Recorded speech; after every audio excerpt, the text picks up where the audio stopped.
mudhara ansodaenda unhambe ndachikumbira kuenda kupati amana musadaro.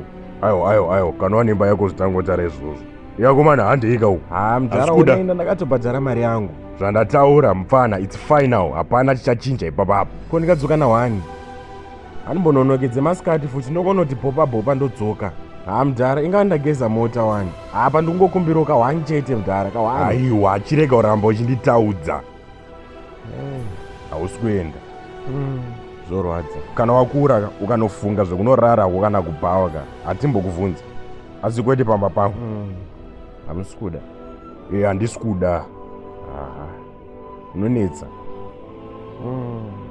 Kowai ukuramba uchida kundibvunza zvinhu zvandataura kubva tichiruka mana toramba tiri pachinhu 1 here mana kurawo iwe uchingozivawo hapana kwauri kuenda chete shamwari. Mudhara makunyatsorwadza mwoyo wangu mudhara ko mari yangu ndikasapiwa handisisiri grade 1 mudhara ndakurawo kaina mani kubva form 1 muchingondirambidza nderino hamuchabvumawo.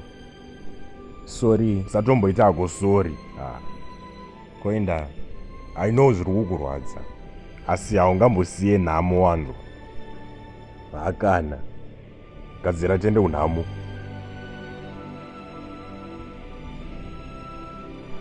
Endaini nasi kuenda.